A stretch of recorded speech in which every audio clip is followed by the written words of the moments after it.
Hi, my name is Erica Williams. Thank you for tuning in today. You are listening to my honors thesis presentation entitled Ivies, Pearls, and Polished Girls, Examining the Visual, Embodied, and Sonic Phenomena of Alpha Kappa Alpha Sorority Incorporated.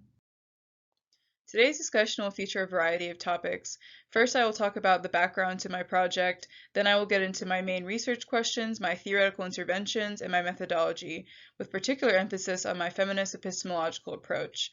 I will then get into my analysis and my conclusion, and finally I will give you some brief acknowledgments. And so AKA, otherwise known as Alpha Kappa Alpha Sorority Incorporated, is the premier Black Greek letter organization founded in 1908 at Howard University. It was founded by a group of courageous Black women really interested in forging social space for Black women that would allow them to increase their socio-political mobility in a highly racialized and gendered society. In a current moment, the organization has proliferated over 100 years later, with many of its core features of service and to all mankind still continuing the current moment and almost in a similar way of its earliest renditions. However, over the course of so much time, a lot of things have evolved and some new things have popped up over the course of the last 100 years. And some of these new things that I'm really interested in is what I like to call a pretty girl phenomenon. So, long term, but pretty girls with 20 pearls is kind of a phrase that is thrown around in popular culture nowadays to talk about AKA women. This is referring to the idea that AKAs are pretty women that are really interested in their appearances and being seen in a certain conservative, refined light. Pink and green colors, pearls, and this kind of sleek, conservative, almost business professional look is really paramount to the organization. This is where my project kind of jumps in. I'm interested in where this came from and why this exists and really what kind of purpose is it serving or is it not serving in a current socio-political moment. My research questions are interested in how Black women cultivate and maintain their identities within AKA.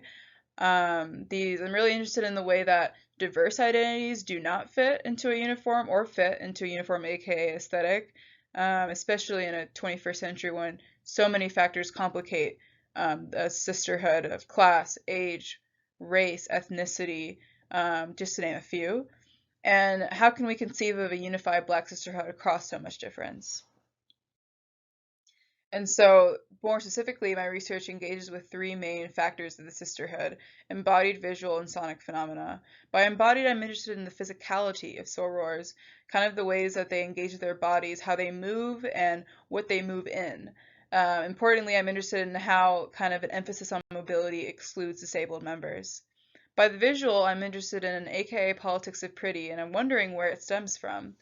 And I'm really interested in how this kind of emphasis on a conservative, traditionally feminine appearance really does silence queer members. And finally, I'm invested in the sonic phenomena of the organization. Importantly, the signature ski-wee, which is the high-pitched, shrill, officially registered trademark sound of AKA. That and other sound features, including sorority songs and other vocalized utterances, I'm interested in how they work within the organization and for what purpose. Some main theoretical interventions that I have for this project. So they kind of go across these main four categories. By ritual and rites of passage, I'm interested in the way that AKA is marked by periods of transition. These transitions are really ritualized in certain ways, and I'm really interested in the ways that they are represented in so many iterations across space and time by the Ivy Leaf. By politics of aesthetics, I am arguing that there is an emphasis on clothing and there is an emphasis on being seen in a certain light, and I'm arguing that is to prove the intellectual maturity of the race. This has roots stemming from the early 20th century. By disidentification, I'm interested in the way that AKA women with marginal identities find ways of engaging with the sisterhood and coalescing to or conforming to a conservative aesthetic while also finding ways of marking their own individuality within the sisterhood. And by calls to action, I'm interested in an AKA sound culture that unifies Black women for socio-political advancement. And so this is with the ski-wee, but also with sorority songs.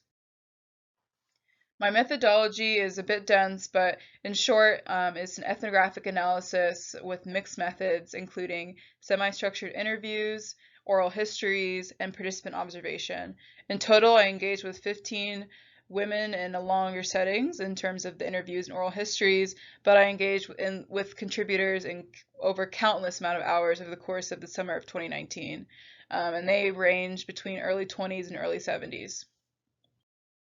Some interview questions I came into the project with kind of dealt with more broadly about notions of Black sisterhood and Black womanhood and how AKA defines this in everyday behaviors. However, as the project became more and more involved, I adapted these questions over the course of my interviews, and they became more focused in asking about where the skiwi originated from and kinds of attire that are being worn, really trying to build a oral archive that really never existed before.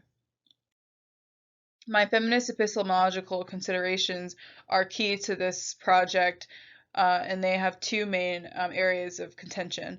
One, I wanted to honor my contributors, one by even calling them contributors as opposed to participants, respondents. These people are the main contributors of my project. They are co-editors, they are the bulk of my analysis, and without their stories and their candidness and their openness with me, this could not have existed. So that was really important for me as a feminist researcher. And secondly, my positioning as a critical ethnographer, someone who is within the field that they are also engaging with. It was really important to me that I acknowledge my positionality as somebody with insider-outsider status and use that to inform and provide more to my project. And so just to get into the analysis, chapter 1 is really getting into the ivy leaf, and this is really where I meditate on this as it is the official symbol for the sorority. So I draw connections from the ivy leaf symbol to old school pledge processes to the modern ivy stands in order to illustrate how AKA cultivates fortitude and collective identity amongst members. And I show that this unified, resilient identity is very important to Black womanhood within and beyond AKA because we live in a racialized and gendered society.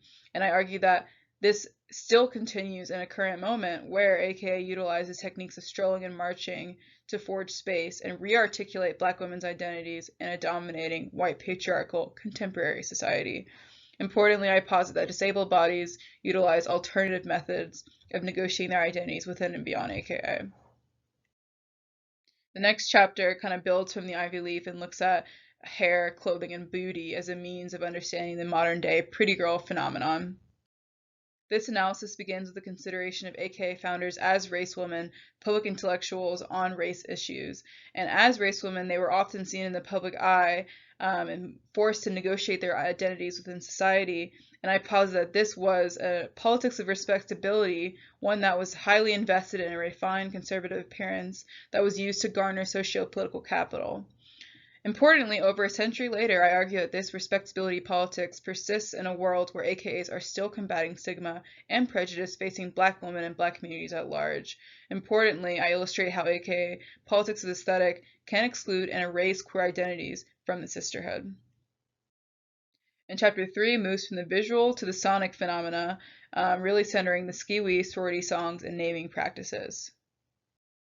I'm really interested in the mysteries surrounding the skiwi's inception, and I theorize that it was actually created as a mode of communication and identification on college campuses, as well as in the community at large. It became an important way of connoting belonging within the sorority.